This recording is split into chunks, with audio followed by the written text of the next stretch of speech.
In last week's history video, we discussed the election of 1800 as a watershed in American politics because it was the first peaceful transition of power and really ratified America as a stable democracy in a way that no other election really has ever had to do. But how did Jefferson win the election?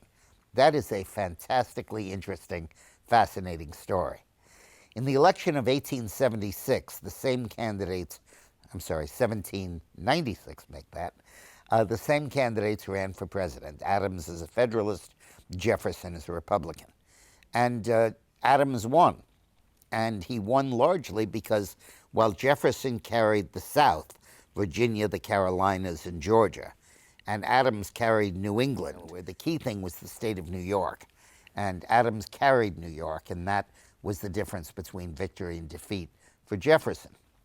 Well, in 1800, Jefferson was determined to carry New York.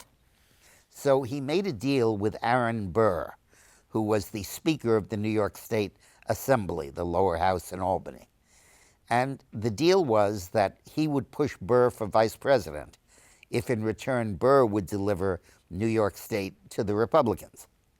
Well, it was no easy matter to deliver New York State because things were a chaotic mess in New York State in 1799 and 1800 as Election Day approached. There was a cholera epidemic that was raging throughout New York City, and most of the doctors were Federalists.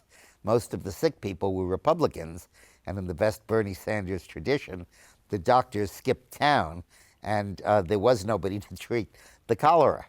And the water supply was terrible, and everyone realized it was causing the cholera, but there was no money to repair it.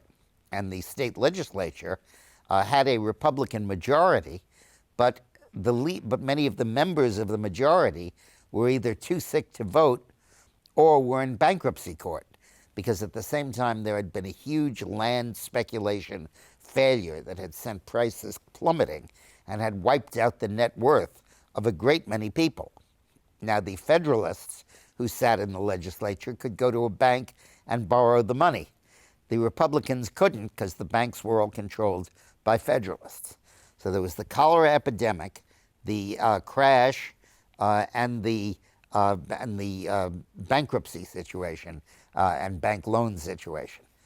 All of those combined in Aaron Burr's skillful hands to produce a victory for Jefferson. Here's how.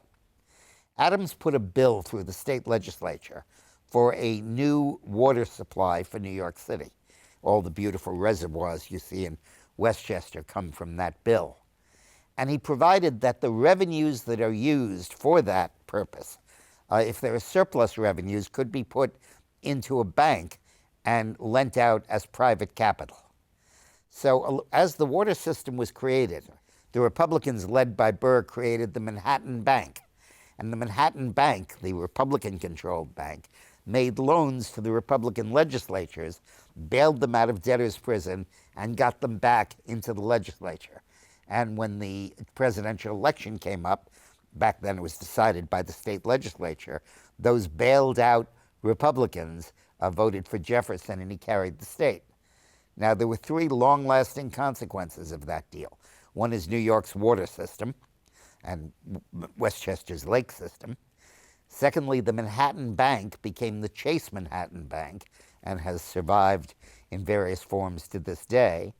And thirdly, the organization that took care of the people with cholera, that made it the loans to the Republican legislatures, that got out the vote, was called the Society of St. Tammany, and it was set up by Aaron Burr.